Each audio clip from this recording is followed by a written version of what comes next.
찬송으로 보답할 수 없는 큰 사랑, 주님께 영광 할렐루야. 형제 자매 모두 함께 모여 찬송해. 주님께 영광 할렐루야. 하나님의 자녀여, 그에게 찬송 부르며 밝고 거룩한 길로 기쁨으로 나아가 주의 보좌 앞으로 속히 들어가겠네. 주님께 영광 할렐루야. 우리 받은 주님 은혜 한량 없도다. 주님께 영광 할렐루야. 기쁜 찬송 부르면서 천국 가겠네. 주님께 영광 할렐루야. 하나님의 자녀여, 그에게 찬송 부르며 밝고 거룩한 길로 기쁨으로 나아가 주의 보좌 앞으로 속히 들어가겠네. 주님께 영광 할렐루야.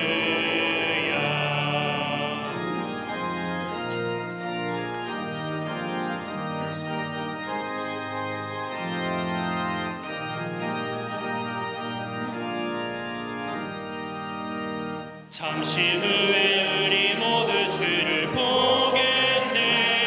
주님께 영광 할렐루야.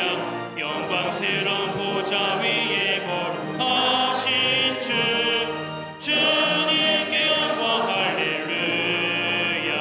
하나님의 자녀여, 그에게 찬송 부르며 밝고 거룩한 길로 기쁨으로 나아가 주의 보좌 앞으로 속히 들어가겠네. 주님께 영광 할렐루야. 만국 백성 천국에서 소리 높여서 주님께 영광 할렐루야. 영원토록 주의 공로 찬양하겠네. 주님께 영광 할렐루야. 하나님의 자녀여, 그에게 찬송 부르며 밝고 거룩한 길로 기쁨으로 나아가 주의 보좌 앞으로 속히 들어가겠네. 주님께 영광 할렐루야.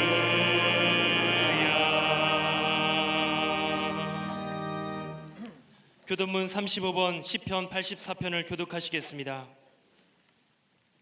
만군의 여호와여, 주의 장막이 어찌 그리 사랑스러우신지요.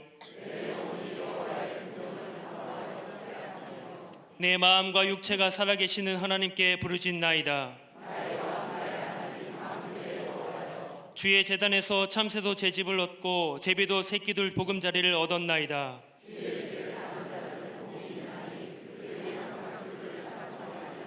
주께 힘을 얻고 그 마음에 시온에 데려가 있는 자는 복이 있나이다. 그곳에 많은 샘이 있을 것이며 이른 비가 복을 채워주나이다.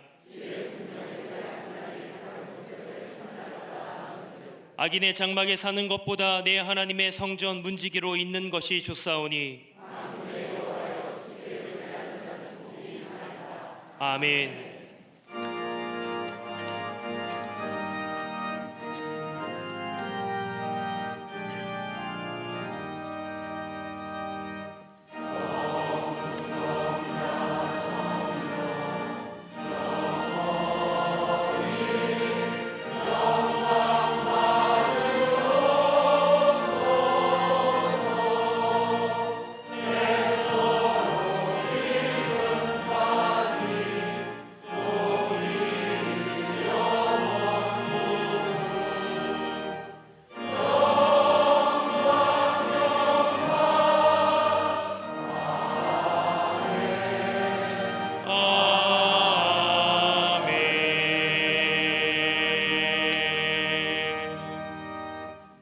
전능하사 천지를 만드신 하나님 아버지를 내가 믿사오며 그 외아들 우리 주 예수 그리스도를 믿사오니 이는 성령으로 잉태하사 동정녀 마리아에게 나시고 본디오 빌라도에게 고난을 받으사 십자가에 못 박혀 죽으시고 장사한 지 사흘 만에 죽은 자 가운데서 다시 살아나시며 하늘에 오르사 전능하신 하나님 우편에 앉아 계시다가 저리로서 산자와 죽은 자를 심판하러 오시리라.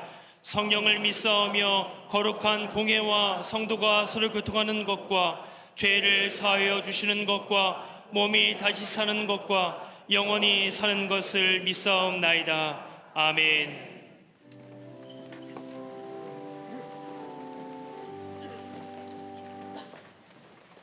우리를 구원하시고 영원한 생명으로 이끄시는 하나님 아버지, 모든 찬양과 경배와 영광을 주 앞에 올려드립니다.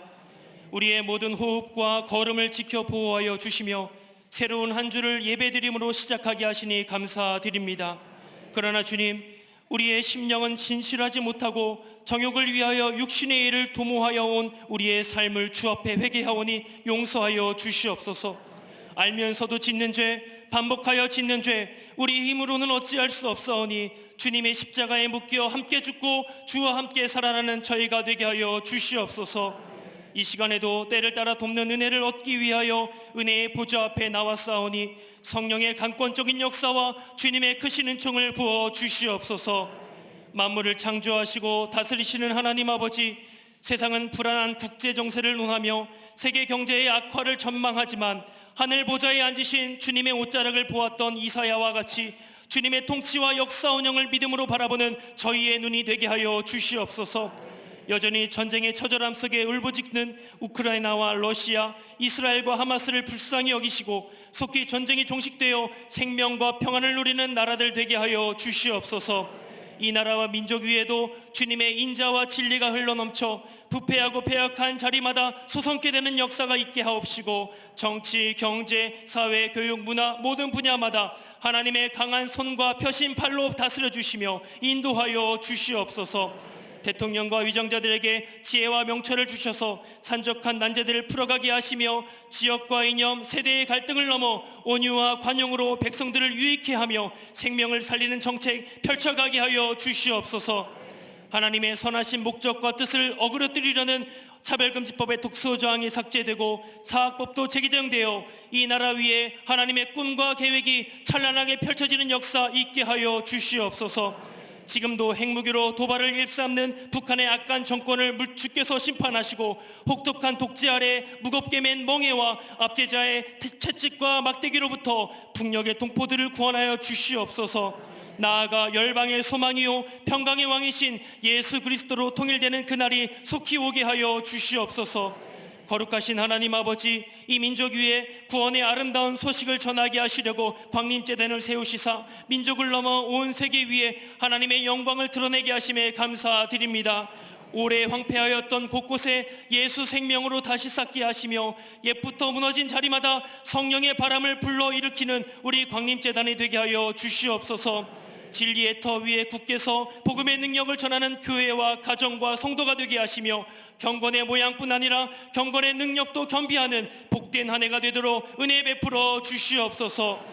속회와 선교회로 모일 때마다 믿음의 역사를 나누고 복음의 비밀을 선포케 하시며 남녀 선교회와 실업인 선교회 모든 선교회들마다 그리스도 예수 안에서 하나님의 놀랍고 원대한 비전을 온전히 이루어갈 수 있도록 능력을 허락하여 주시옵소서. 교회 학교와 청년부, 청장년부, 사랑부, 샤이닝 모든 부서가 하나님의 귀한 도구가 되어 시대를 깨우고 영혼을 세우며 하나님 나라를 더욱 확장시켜 나가게 하옵시고 진행 중인 교회 학교, 겨울 성경학교를 통해 하나님의 전심갑주를 취하는 믿음의 용사들로 거듭나게 하여 주시옵소서. 한국과 세계교회 위에 영적 지도자로 세우신 담임 목사님 늘 성령으로 충만케 하시며 영육간에 강건케 하여 주시옵소서. 말씀 들고 가시는 모든 현장마다 악한 권세가 무너지고 생명이 회복되는 놀라운 역사가 있게 하여 주시옵소서.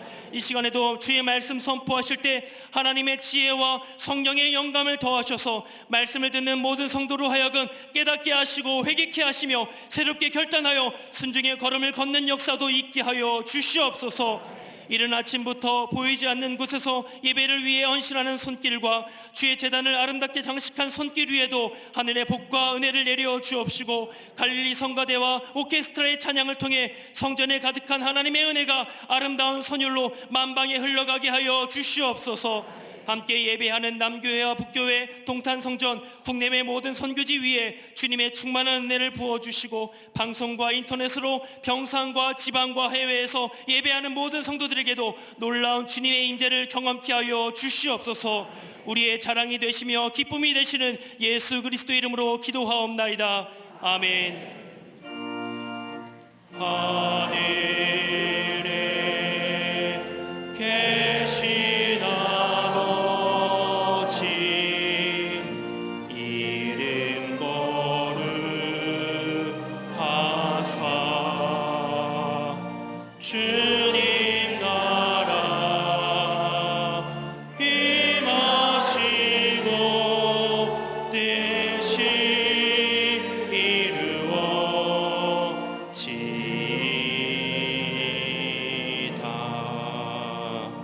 일용할 양식 주시고 우리들의 큰 죄 다 용서하옵시고, 또 시험에 들게 마시고 악에서 구원하소서.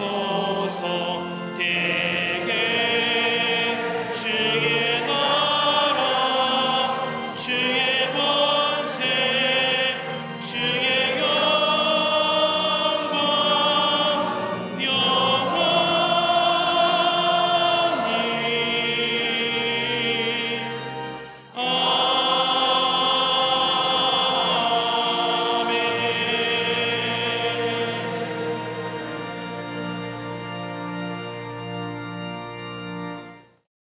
그 후에 유대인의 명절이 되어 예수께서 예루살렘에 올라가시니라.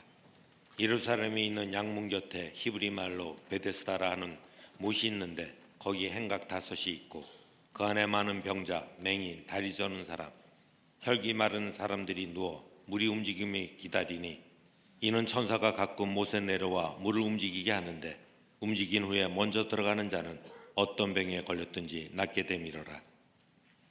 거기 38해 된 병자가 있더라. 예수께서 그 누운 것을 보시고 병이 벌써 오래된 줄 아시고 이르시되, 내가 낫고자 하느냐? 병자가 대답하되, 주여, 물이 움직일 때 나를 못에 넣어주는 사람이 없어 내가 가는 동안에 다른 사람이 먼저 내려가나이다. 예수께서 이르시되, 일어나 내 자리를 들고 걸어가라 하시니 그 사람이 곧 나아서 자리를 들고 걸어가니라. 이날은 안식일이니. 아멘.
성거대와 오케스트라의 귀한 찬양에 감사합니다.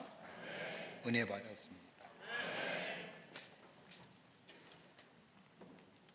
사람들은 인생을 가리켜서 여러 가지로 함축적인 의미로 이야기합니다. 인생은 3세번이다. 또 어떤 사람들은 인생을 살면서 3번의 기회가 찾아오는데 그 기회를 살리지 못하면 그 인생은 실패한 인생이다. 정말 그럴까요? 몇 해 전 일입니다. 미국에서 회의를 마치고 돌아오는 길에 있었는데 마침 겨울이라 초겨울이라 워싱턴 지역에 눈이 내려 활주로가 미끄러워 비행기가 2시간 정도 활주로에 묶여 있었습니다. 워싱턴을 거쳐서 시카고에 와서 비행기를 갈아타고 돌아와야만이 주일날 말씀을 전할 수 있는데 워싱턴의 눈으로 인하여 비행기가 이륙하지 않는 겁니다. 2시간을 기다린 이후에 비행기가 이륙하여 시카고 공항에 도착해 보니 서울로 가는 비행기가 한 30여 분 남은 겁니다. 도메스틱하고 인터내셔널 공항이 다르지요. 그래서 가방을 둘러매고 뛰기 시작을 했습니다. 얼마나 열심히 뛰었는지 나중에 보니 땀이 흥건히 젖었습니다. 이 비행기를 놓치면 시카고에서 하룻밤을 자야 되고 그러면 주일을 서지 못하게 됩니다. 그래서 사람들을 내치면서 열심히 뛰어 비행기 게이트 앞에 도착했을 때에 10분 남은 겁니다. 허겁지겁 달려오는 저를 바라보더니 승무원이 얘기합니다. It's not late. 늦지 않았어요? 그 말을 듣는 순간 얼마나 마음에 안도의 한숨을 쉬었는지 모릅니다. 아직도 늦지 않았다는 말처럼 기쁨을 주는 말이 어디 있을까요? 이 말은 우리에게 소망이 있다는 말이요, 우리에게 기회가 있음을 의미하는 말입니다. 포기했던 나에게 다시금 일으키는 희망의 말이기도 합니다. 그러게 아직도 늦지 않았다는 말은 새로운 출발을 할 수 있는 용기를 주며 과거의 실패에서 과감하게 벗어나 새로운 날을 향하여 나아갈 수 있는 약속을 가져다 주는 말이 아직도 늦지 않았습니다. 이 말에는 기회가 있다는 겁니다. 그런데 아직도 늦지 않았다라고 하는 이 말과 이미 너무 늦어버렸다고 하는 말에는 너무나 큰 차이가 있습니다. 이미 너무 늦었다고 하는 말은 인생은 패배주의와 소극적인 인생으로 살아가게 할 뿐만 아니라 이러한 인생에는 허무와 실망 그리고 절망의 늪으로 빠져들게 합니다마는 아직 늦지 않았다라고 하는 이 말은 인생에게 소망을 주며 용기를 주며 긍정적인 삶으로 살아가게 만들어 줍니다. 여러분, 예수님의 인생관을 보면 패배주의와 소극적인 인생관, 즉 너무 늦어버렸어, 이미 시간이 지나버렸어라고 말하신 적이 한 번도 없으신 것을 보게 됩니다. 예수님을 3번씩이나 부인했던 베드로에게 찾아오셔서 야, 난 너에게 참 실망했다 라고 말하지 않으셨습니다. 또 예수님을 내가 못자국에 손을 넣어봐야만이 내가 예수님이 부활하신 것을 믿겠다고 말했던 도마에게 예수님 찾아와 주셔서 내 인생이 왜 그러냐라고 한 번도 그렇게 말씀하지 않으셨습니다. 아직 늦지 않았어, 아직 죽지 않았어라고 말씀하시면서 절망을 소망으로 바꾸시며 새로운 창조의 역사를 이루어가신 것이 바로 우리 예수님의 모습인 것을 복음서에서 보게 됩니다. 오늘 그 본문의 말씀은 우리가 잘 알고 있는 말씀 가운데 하나입니다. 절망과 고독을 새로운 소망과 용기의 삶으로 변화시킨 기적의 말씀입니다. 예루살렘에는 베데스다라고 하는 이름의 연못이 있는데 이 연못은 신비한 치료의 힘이 있다고 소문난 연못이었습니다. 가끔 천사가 내려와 물을 동하고 움직이게 하는데 그때 제일 먼저 들어간 병자가 치료된다는 전설이 내려오고 있었습니다. 그 전설에 의하면 베데스다 목가에 병이 걸린 사람들이 얼마나 많이 몰려드는지 행각 5개를 지을 정도로 수많은 환자들이 그 베데스다 목가에 있었습니다. 그 가운데 오늘 놀라운 기적을 경험한 38년 된 병자도 누워 있었습니다. 여러분 한번 생각해 보십시오. 38년 된 병자 누워 있는 사람입니다. 아마 뼈는 다 굳어졌고 살도 다 힘줄도 굳어졌습니다. 무슨 병인지 확실하게 성경의 말씀에 나와 있지 않지만 오늘 요한복음 5장 7절의 말씀을 보면 물이 동할 때에 나를 못해 넣어줄 사람이 없다고 말하는 것을 보면 오늘 이 본문에 나오는 사람은 다른 사람의 도움 없이는 걷지도 못하고 서지도 못하는 아무것도 할 수 없는 사람임이 틀림이 없습니다. 한마디로 말하자면 소망이 없는 사람입니다. 못해 넣어줄 친척도 없을 뿐만 아니라 친구도 없습니다. 그저 병자의 틈에 끼어서 죽기만을 기다리는 사람입니다. 그런데 이 사람에게 예수님이 찾아오셔서 오늘 본문의 말씀을 보면 내가 낫고자 하느냐라고 물으십니다. 그리고 38년 된 병자에게 소망이 있음을 아시고 그 사람의 병을 고쳐주셨고 새로운 인생으로 살아가게 하셨다는 것이 오늘 본문의 말씀의 내용입니다. 여러분, 인생에 있어서의 삶의 불만족과 위기를 가져다 주는 것, 삶의 만족감이 사라지는 위기가 몇 가지 있다고 합니다. 하나가 뭐냐? 신체적 위기입니다. 육신의 병이 걸렸든지 아니면 죽음의 직면에 있든지 이럴 때 인간은 위기를 갖게 되고 이 위기가 삶의 질을 떨어뜨립니다. 삶의 만족감을 갖지 못하게 만들어줍니다. 두 번째 위기가 있다면 자아의 위기입니다. 내가 누구냐? 내가 왜 살아야 되느냐? 삶에 있어서의 존재의 의미와 존재감을 상실했을 때에 인간은 삶의 위기가 닥치는데 이 위기는 삶의 질을 낮게 합니다. 또 하나의 위기가 있다고 한다면 인간관계의 위기입니다. 사람과의 사람의 관계가 단절될 때에 고독감을 느끼고 외로움을 느낄 때에 그때에 인간은 위기를 갖는데 이 위기는 삶의 질을 낮게 할 뿐만 아니라 삶의 만족감을 앗아갑니다. 네 번째 위기는 환경의 위기입니다. 환경과의 부자연스러운 관계, 그로 인하여 공해와 자연 폐괴로 오기는 삶의 위기들, 두려움들, 이것은 바로 내 삶의 질을 낮게 합니다. 그런데 이거보다 더 중요한 것이 있다고 한다면 영적인 위기입니다. 하나님과의 관계성이 단절될 때 오는 위기입니다. 이 위기는 다른 그 어떤 위기보다 우리에게 총체적 위기를 가져다 줍니다. 내 삶의 여건과 형편이 아무리 좋다 할지라도, 넉넉하다 할지라도, 내 나름대로의 삶의 만족을 산다 할지라도 안에 하나님과의 영적인 관계가 끊어진 그 삶의 위기는 아무리 가져도 만족감이 없는 겁니다. 여러분, 위기란 단어가 어떤 단어일까요? 위기의 말의 사전적 정의는 위험한 위기라고 말합니다. 영국의 웨스터 사전에 의하면 위기는 위험한 고비라고 말하기도 하지만 다른 정의로 얘기하면 터닝 포인트, 전환점이라고 얘기합니다. 새로운 기회입니다. 오늘 베데스다 목가의 38년 된 병자, 신체적 위기를 가진 사람, 자아의 위기를 가진 사람, 인간성의 관계성의 다양한 단절에 통하여 위기를 가진 사람, 더 나아가 하나님과의 관계에 단절된 관계로 인하여 총체적 위기를 당한 사람, 절망이요, 그리고 아무런 희망이 없는 이에게 예수님이 찾아가 주셔서 그 위기를 새로운 변화, 새로운 소망의 기회, 새로운 희망의 기회, 그리고 변화되어 축복의 기회로 만들어진 그 귀한 역사가 어떻게 이루어졌을까? 2024년을 시작하면서 우리에게 들려오는 이야기들 3주 가까이 지났는데 참 답답하기가 그지없습니다. 그 누가 얘기해도 미래에 대하여 이러쿵저러쿵 전망하며 이야기하는 얘기, 불확실성한 얘기입니다. 그러기 어떤 사람은 위기라고도 얘기합니다. 전망이 그리 밝지 못합니다. 우리의 삶도 마찬가지입니다. 어떻게 넘어서서 변화와 더불어 하나님이 예비하신 하늘의 축복을 누리며 사는 하나님의 복된 백성의 삶으로 이 세상 가운데 선한 영향을 미치며 사는 삶으로 살아갈 수 있을까요? 오늘 본문의 말씀을 통해서 함께 말씀을 나누며 은혜 받기를 원합니다. 첫째는 진리의 말씀을 받아들이는 자가 위기가 변하여 축복의 역사가 일어납니다.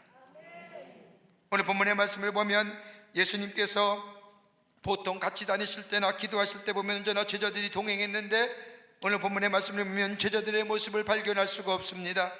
그런데 그 말씀인 요한복음 5장 1절의 말씀을 보면 그 이유를 유추해 볼 수가 있습니다. 유대인의 명절이 있어. 아마도 이 제자들은 저 유월절을 지키려고 예루살렘 성전에 가 있고 예수님 홀로 베데스다 목가로 내려오셨다는 겁니다. 그때에 그곳에서 예수님은 38년 된 병자를 만나십니다. 그리고 예수님이 이 병자에게 묻습니다. 내가 낫고자 하느냐? 여러분, 예수님이 내가 낫고자 하느냐 이라는 이 말은 단순히 육체의 질병으로부터의 치유함을 말씀하는 걸까요? 여러분, 복음서에 나타난 예수님의 사역들을 가만히 보십시오. 예수님은 언제나 병 고치는 사역에 앞서서 기적을 일으키는 전에 하시는 말씀이 있습니다. 정말로 내 죄가 사하여졌느냐. 죄의 문제를 먼저 해결해요. 오늘 예수님이 이 38년 된 베데스다의 목가에 누워있는 이 환자에게 내가 낫고자 하느냐라고 하는 이 질문은 단순히 육체의 치유함의 문제가 아니라 내가 죄 사함 받기를 원하느냐, 영적인 문제, 영적인 위기의 문제를 얘기하십니다. 이 질문에 38년 된 병자는 대답합니다. 오늘 여기 말씀을 보면 주여 물이 동할 때에 나를 못해 넣어줄 사람이 없어 내가 가는 동안에 다른 사람이 먼저 내려가나이다. 여러분, 여기에 본문의 말씀을 가만히 보십시오. 내가 낫고자 하느냐라고 하는 이 질문에 이 사람이 뭐라고 얘기합니까? I am nothing. 난 아무것도 없습니다. 관계성도 깨졌습니다. 그러기에 고독했습니다. 고독합니다. 물이 동할 때에 나를 못해 넣어줄 친척도 친구도 없습니다. 그러기에 고독합니다. 그러기에 소외감 속에 삽니다. 여러분, 보통 인간이 말입니다, 우리의 삶이 고독해지고요, 우리의 삶이 소외감을 느끼고요, 관계성의 단절이 가져오면 우리 마음에 생기는 감정이 뭘까요? 원망과 불평. 여러분, 원망과 불평이 우리의 삶 가운데 상승작용을 일으킨다고 한다면 그 다음에 뭐가 나와요? 내 안에 좌절이에요. 좌절이 상승작용을 일으키면 우리 마음속에 어떤 감정이에요? 이 분노가 생겨져요. 분노가 상승작용을 하면 그 다음에 뭐가 우리 찾아와요? 체념이에요. 여러분, 38년 된 병자입니다. 여러분, 처음에는 소외감과 고독감에 관계성의 단절에 절절매었지 모르지만 그것이 원망과 불평이 될지 모르지만 그것이 더 시간이 가면서록 좌절로 다가오고 시간이 가면서록 분노로 다가오고 분노가 이제는 체념의 상태가 된 이에게 주님이 찾아오셔서 내가 낫고자 하느냐라고 하는 것은 단순히 육체의 질병의 문제가 아니라 내 영적인 위기, 하나님과의 관계성의 위기를 회복하기를 원하느냐라고 합니다. 여러분, 예수님이 이 땅에 오신 목적이 뭘까요? 예수님이 오신 목적은 마태복음 9장 13절의 말씀을 보면 내가 의인을 부르러 온 것이 아니요 죄인을 부르러 왔다고 말씀하십니다. 죄인이에요. 죄의 문제를 해결하시고. 여러분, 죄가 뭡니까? 우리가 도덕과 윤리적으로 잘못돼서 죄입니까? 여러분, 죄라고 하는 한자어는 넉사자의 안일비입니다. 네 가지를 하지 말라는 겁니다. 그거 하면 죄입니다. 하나는 뭐예요? 불의, 의를 지키지 않는 것. 또 하나는 불법, 법을 지키지 않는 것. 또 하나 있다면 불신, 믿지 않는 것. 또 하나 있다면 불행, 행하지 않는 것. 그게 넉사자의 안일비입니다. 여러분, 죄의 문제가 아무리 도덕과 내가 윤리와 내 이성과 내 경험과 내 가치를 가지고 내 안에 있는 죄성의 문제 해결됩니까? 여러분, 인간은 원래 부패된 본성이라 내 안에 이 부패된 본성이 해결되지 않고는 내가 아무리 노력해도 내가 얻어진 열매는 뭐예요? 죄의 열매예요.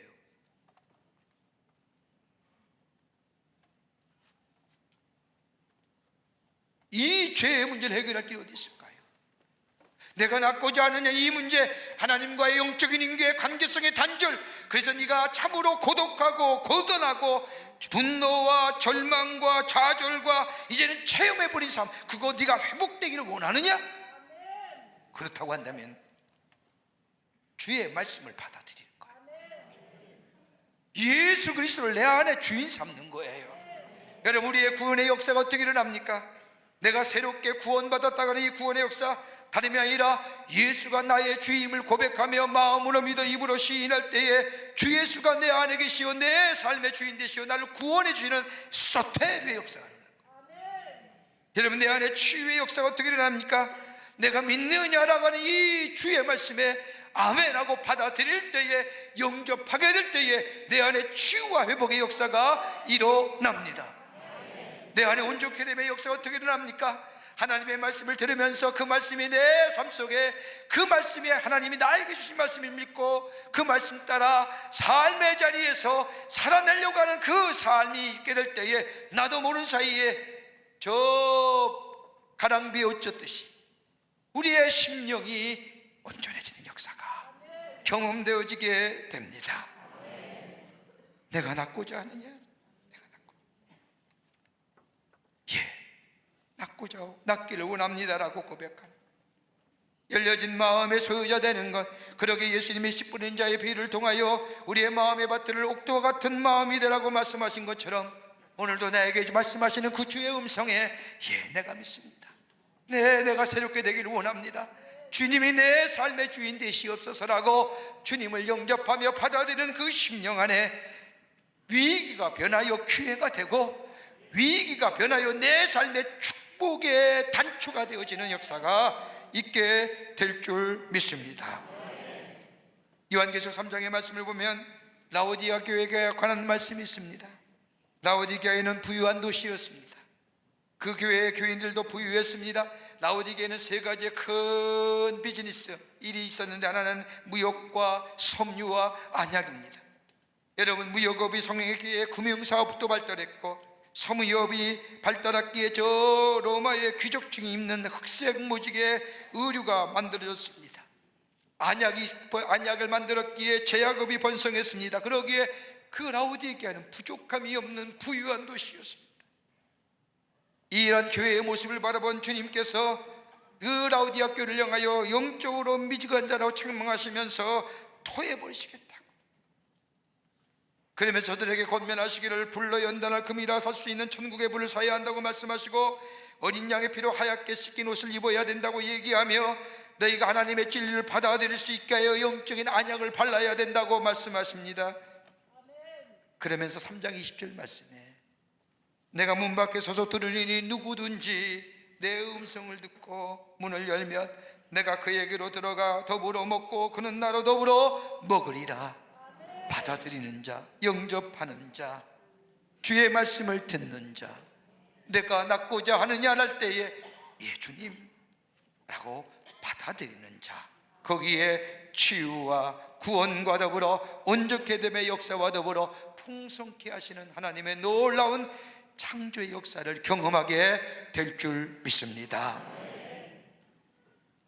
두 번째는 살아있는 소망을 품은 자에게 치유와 더불어 회복의 기회가 일어납니다.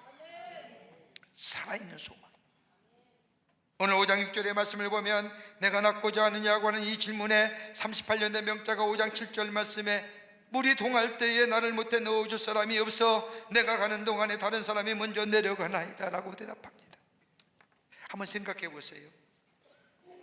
내가 낫고자 하느냐, 예수님이 아니래도 너 당신 낫기 원합니까? 라고 뭐라고 대답해요?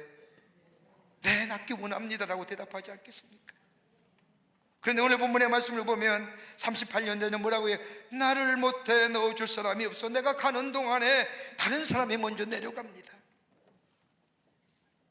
여러분, 이와 유사한 사건이 저 바디메오의 이야기가 있지 않습니까? 날 때부터 앞을 보지 못했던 이 바디메오, 예수님이 만나기만 하면 모든 병이 고쳐진다고 하는 이야기를 들은 이 바디메오, 예수님이 자신의 동네로 지나가기만을 기다립니다. 아프모에게 귀가 잘 들리지요.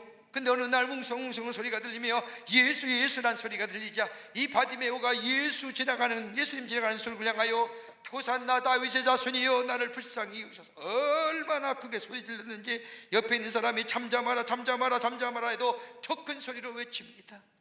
예수님이 들으셨어요. 그리고 오라 하십니다. 그럴 때에 이 바디메오는 자신이 가졌던 겉옷을 내어 던지고 예수님께 달려갑니다. 여러분, 바디메오의 겉옷은 뭐예요? 밤에는 따뜻한 몸의 체온을 유지해 주는 이불과 같은 것이고, 저 여름날에는 뭐예요? 저 올라오는 스물스물 올라오는 습기를 막아주는 겁니다. 전 재산이에요. 그거 잊어버릴지도 몰라요. 만약 예수님께 나아갔다 할지라도 못 고치면 자기 전 재산 잊어버리는 거예요. 그걸 내어던지고 예수님 앞에 나아갑니다. 예수님이 내가 너에게 무엇 해주길 원하느냐라고 얘기할 때에 그는 당장 뭐라고 얘기해요?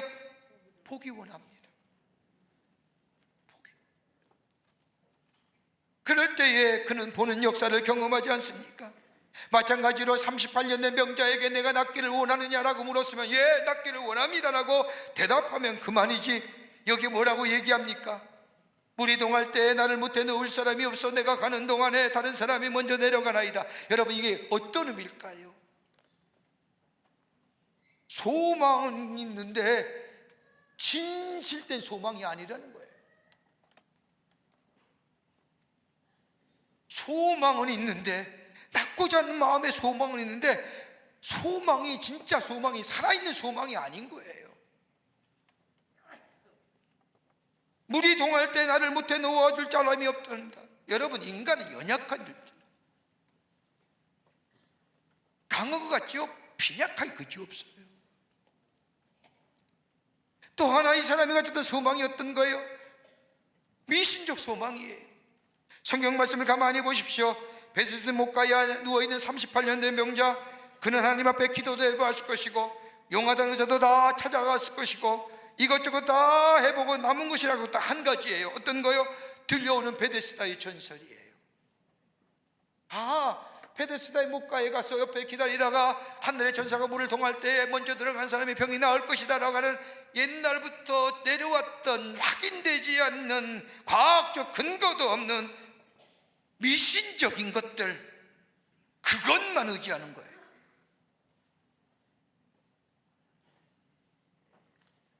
여러분, 우상과 미신은 뭐예요? 철저하게 이기적인 거예요. 과학의 근거도 없어요. 신앙적 근거 또한 더더욱 없어요. 병 나았다는 사람도 없어요. 그런데 이 사람, 그 거짓된 소망에, 미신적 소망에 그 한 가지 소망을 가지고 여기에 누워있는 거예요. 그러기에 예수님이 내가 낫고자 하느냐고 물을 때에 물이 동할 때 나를 못해 놓아줄 사람이 없다고 얘기하는 거예요. 아직도 거짓된 소망과 저 미신적 소망에 한 가닥의 희망을 거는 거예요.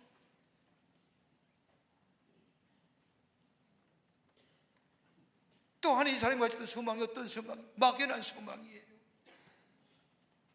낫고 싶다라고 하는 강렬한 열망이 있는 것도 압니다. 그런데 가만히 보세요. 꼭 나아야 한다는 게 아니에요. 물이 동할 때 나를 좀 들어가 보면 좋겠는데, 나았고 안 놓고는 그 다음에 문제라니까요. 물에 들어가는 게 먼저잖아요.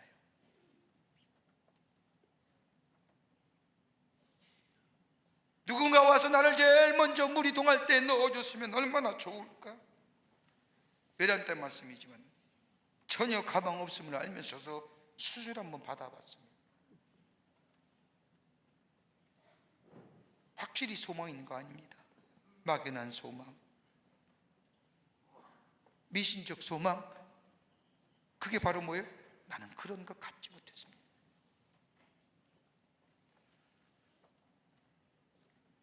여러분, 참된 소망이 어디 있을까요? 참된 소망은 예수 그리스도밖에 없는 줄 믿습니다. 예수님 우리의 소망이에요.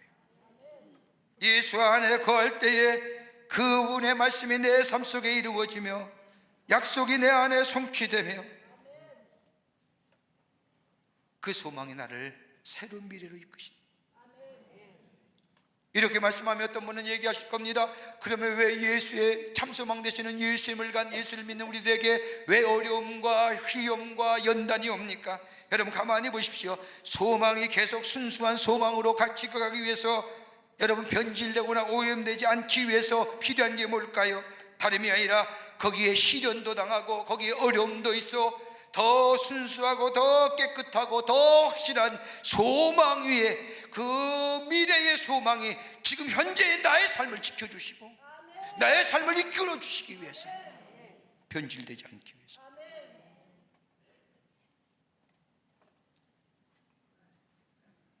그러기에 미래에 대한 소망을 줄 수 있는 자만이 현재의 힘을 얻고 다시 일어날 수 있는 것이고, 미래의 소망을 가지고 있을 때에 지금이 약속되어지는 거고, 미래에 살아있는 소망이 있을 때에 내 삶에 어떤 일도 넉넉히 그 소망 가운데 일어설 수 있는 역사가. 여러분, 소망이 언제 생겨집니까? 돈 많을 때에 소망 생기십니까? 만사가 형통할 때에 소망이 생겨집니까? 편안하고 안이한 사람들이 소망을 갖습니까? 아니에요. 소망은 역경에 있을 때에, 고난당할 때에 소망 갖지 않습니까? 그러게 소망은 품사가 뭐예요? 역설죠. 로마서 5장 3절과 4절의 말씀을 보면 우리가 환난 중에도 즐거워하는 이는 환난은 인내를, 인내는 연단을, 연단은 소망을 이루는 줄 알미니라. 여러분, 이 말씀을 거꾸로 얘기하면, 말씀하면 연단 없이는 소망이 없고 인내 없이는 연단이 없고 환난이 없이는 인내가 없다라는 말씀이에요. 너무 빨리 해서 잘 못 알아들으셨는가? 연단이 없이는 소망이 없어요. 인내 없이는 연단이 없고요, 환난이 없이는 인내가 없어요. 이 말을 그대로 연결해 보면 환난이 없이는 소망이 없으며 소망이 없이는 기쁨이 없다는 말이에요. 살아있는 소망이 우리에게 새롭게 합니다. 그 소망이 누구요? 예수 그리스도십니다. 내가 낳고자 하느냐? 예. 하나님 우리와 함께 하시고 예수 그리스도의 사랑이 우리 안에 있고 주의 약속의 말씀이 우리 안에 있는, 우리는 이 살아있는 소망 붙잡고 우리는 이 자리에서 아무리 환난과 어려움이 오더라도 이겨나가는, 그리고 다시 새롭게 시작하는, 그리고 하나님의 축복을 이루어가는 놀라운 일들이 우리 가운데 있게 될 줄 믿습니다. 2100년의 어느 날, 2100년입니다. 어느 날 지구의 과학자들이 모여서 토론을 합니다. 이제 인간은 모든 일을 할 수 있게 되었으므로 하나님은 더 이상 필요 없다는 결론을 내리고, 과학자 대표가 되는 한 사람이 하나님께 나아가 묻습니다. 하나님, 이제 우리 인간에게는 하나님이란 존재 더 이상 필요 없으십니다. 우리는 인간을 복제할 수도 있고요, 다른 생명체도 창조할 수 있는 과학적인 지식을 갖추었습니다. 그러니 이제 우리에게서 떠나가소서. 다른 데 가서 일하시면 좋겠습니다. 어떻게 생각하시는지요? 그러자 인간의 말에 주의 깊게 듣고 계시던 하나님이 말씀합니다. 그래? 그럼 내가 한 가지 제안만 하겠다. 너희들과 내가 인간 만드는 시합을 하면 어떻겠니? 이야기를 들은 이 대표 과학자가 좋습니다, 의기양양하게 하나님 앞에 대답합니다. 그때 하나님이 얘기합니다. 그럼 이렇게 해야지, 너도 내가 태초에 아담을 창조했을 때와 같이 똑같이 한번 만들어 보아라. 과학자가 얘기합니다. 그런 것쯤에 문제 없습니다. 그리고 나서 이 과학자가 자신만만하게 대답을 하고 즉시 땅에 진흙을 한 덩이를 집어들었습니다.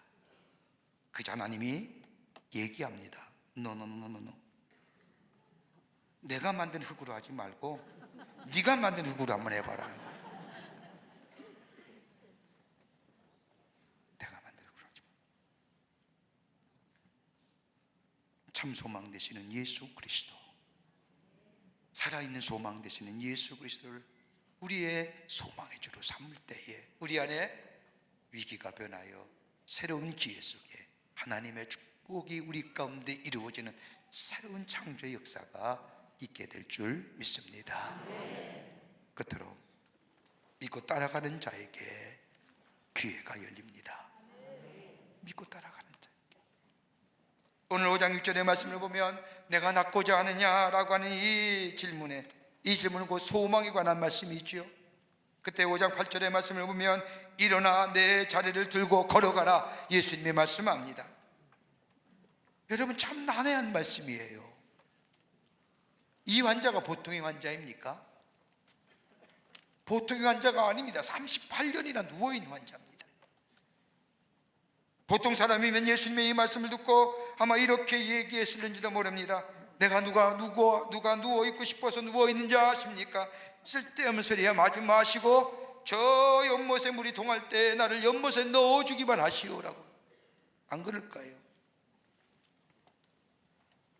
병이 낫기를 원하는 것, 병이 낫기를 소망하지만은 연못에 넣어줄 사람이 없어서 절망 가운데 있는데, 물이 동할 때에 연못에 들어가는 것이 나의 소원인데, 근데 예수님은 이 병자에게 내가 일어나 내 자리를 들고 걸어가라?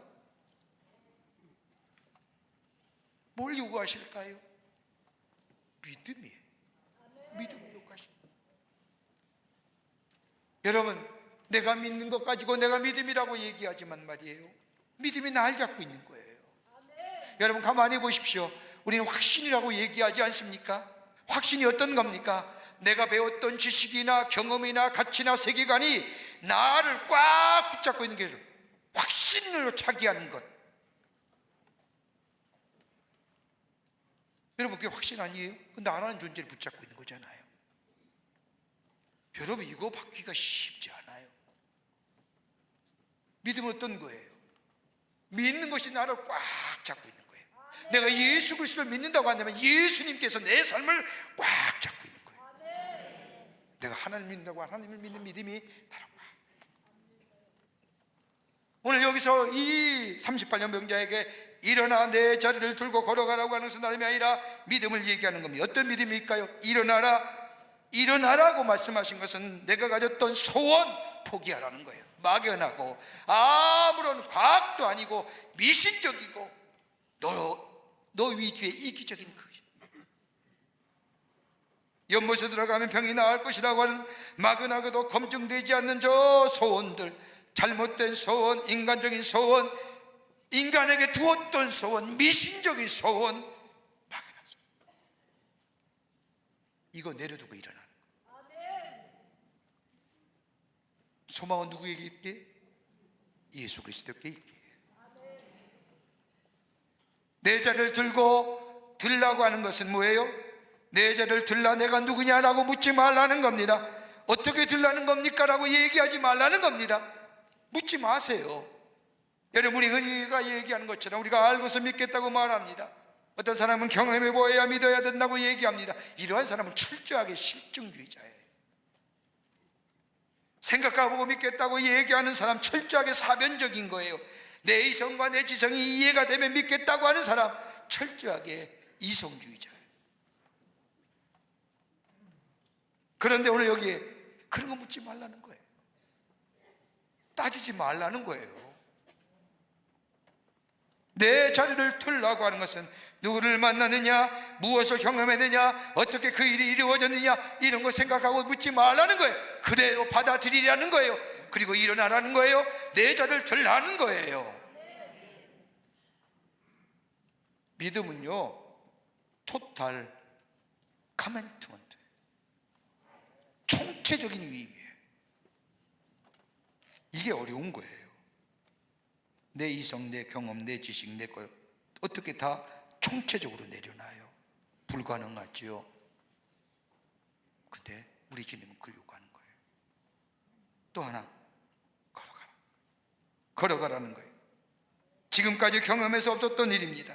자기의 경험뿐만 아니라 다른 사람의 경험에도 없었던 일입니다. 창조적인 사건입니다. 경험해보지 못하기에 믿지 못하는 겁니다.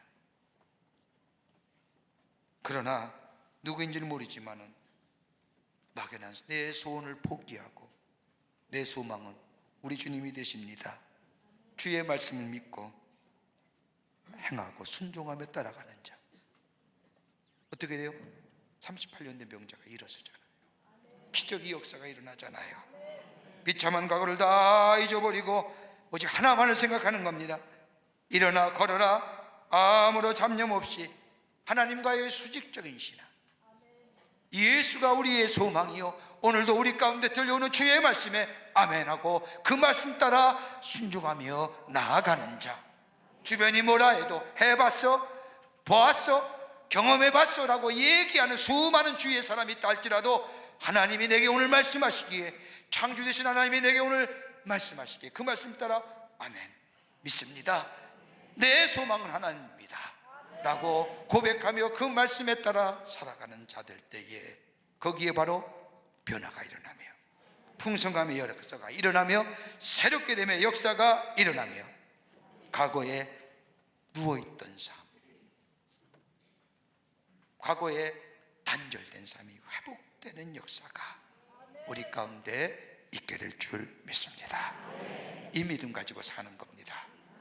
이 믿음 가지고 우리의 위기를 변화의 기회로, 하나님의 축복의 기회로 바꿔 하나님의 살아계심을 증거하는 여러분과 저와 되시기를 주의 이름으로 축원합니다. 하나님 감사합니다. 저희들 주께서 사랑해 주셔서 하나님의 백성 삼으심에 감사합니다. 이리 돌아보고 저리 돌아보도 우리의 삶의 위기인 것뿐입니다. 주님 도우시옵소서. 세상이 우리의 소망이 아니라 예수가 우리의 소망 되심을 고백하여 주시고 오늘도 우리에게 주시는 이 말씀 따라 믿음으로 아멘하며 받아들이고 그 믿음 따라 걸어가는 저희가 되게 하여 주셔서 위기가 변하여 새로운 기회가 되게 하시고 하늘의 놀라운 역사와 창조적인 역사를 경험하는 저희가 되게 하여 주시옵소서. 성령이 도우실 줄 믿으며 예수님의 이름으로 기도하옵나이다. 아멘.